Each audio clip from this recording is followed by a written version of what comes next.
growth, that's been around. Are you still in the middle of that? Oh yeah, well what's happening at the moment, Rob, there's still a number of the horticultural crops, including vegetables and right across to apple trees.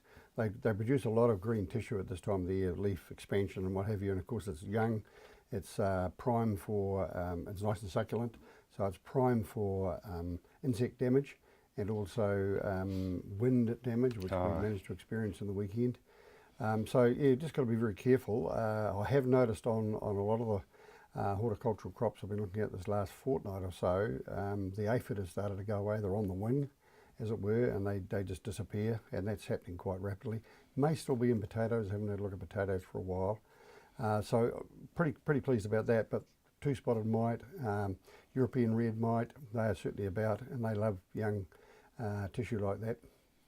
Also underneath that, on the canes or the branches of the bushes or the trees, you may find some scale, armoured scale especially, San Jose scale, quite prevalent this year. I think the warmer winter, and they attach themselves to the actual cambium layer of the bark, and they suck the sap out of the trees or the bushes or whatever they're on, and they make a heck of a mess. They make a mess this year, and they do cost some production, but next year is a huge reduction in production because of them. A lot of the wood dies, and you get a lot of dieback. So growers are really going to be quite diligent about that. They've got to be very careful of what they're going to select to apply an insecticide on those. Probably the general good insecticide with a short withholding period would be Movento 100 SC, but they need to talk to they need to talk to the supplier about that and make sure they're within the rules. Is it easy to pick? Can you see it easily? Oh yeah, quite easily. Yeah. Once you get your eye in, it's very. A scale is about 2 to 3 millimeters long and round, so it's very easy to see. Mite is a little bit harder, but they discolour the top of the leaf, so they're actually under the leaf.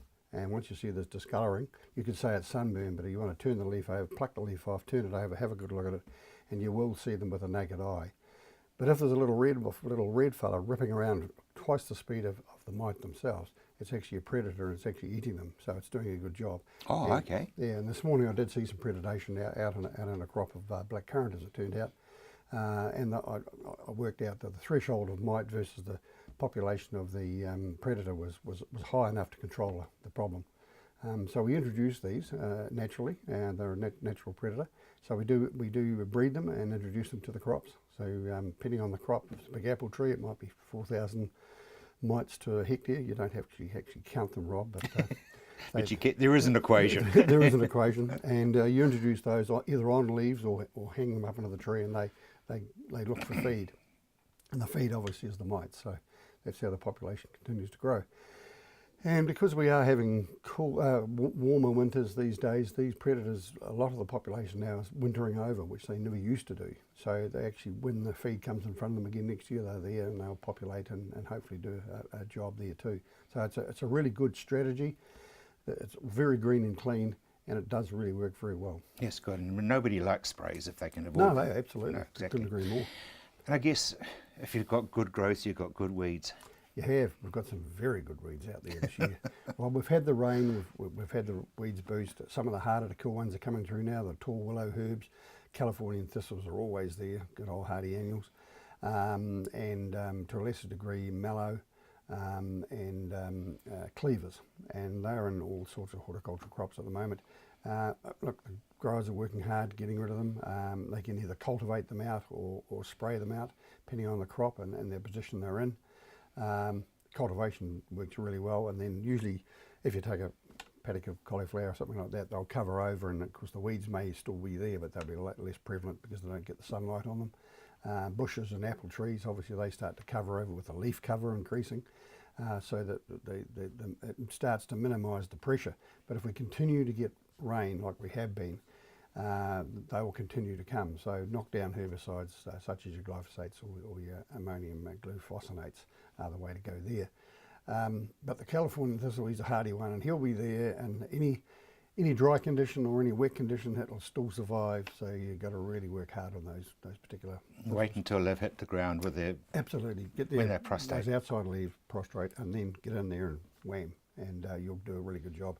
The other one that's come along, it's probably too late now. That's the dock, good old dock. As soon as it hits its rosette stage, it's gonna beat you because it's got quite a long taproot to it, and it'll grow through herbicides. But before the rosette stage, which is probably just about over now, it's a premium time to actually bowl them over, and they won't seed, and of course, fortunately, they don't increase. And why do they always appear in horse paddocks? Because horse and dairy paddocks, because the pugging from the animals it actually brings the seed to the surface, and they are a very oily seed, and they can stay on land for 30, 40 years, and then they just get the right conditions, a bit of warmth, 2 or 3 centimetres under the ground, and they say, hey, this looks pretty good, so they go for the sun, and that's how they keep on emerging. So it's actual animal weight that actually makes them come through the ground. Thank you for that, because I've always wondered. Now, you mentioned rain, but we are starting to verge on dry. Well, if you talk to the Nelson guys and the lower and North Island guys, they've had rain up to their blooming heads. Talking to quite a prominent grower in Nelson last week, generally they would have had 750 millimetres of rain by now. They've had 1,500 millimetres of rain. So they've had a lot of rain, and it's really affecting the crops. Pollination period, they had that rain, and they're still getting it. So that's a real problem for them. Down here, yeah, we've had some nice rain, 60 mils, 30 mils, 70 mils, and they've been spread out really well. But by Jove's, underneath, just 2 or 3 centimetres underneath the ground, it's got very dry again and very quickly.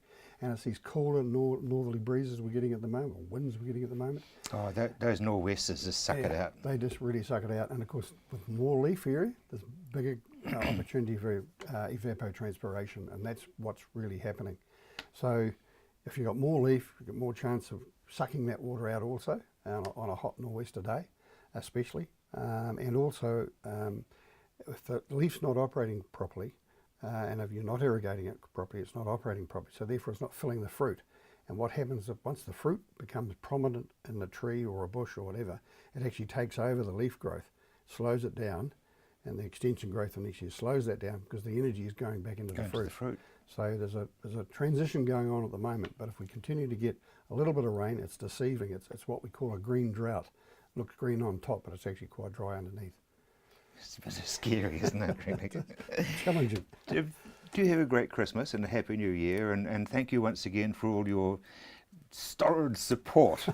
Oh, well, look, I appreciate the opportunity, and thanks to the viewers and yourselves and your team, Rob.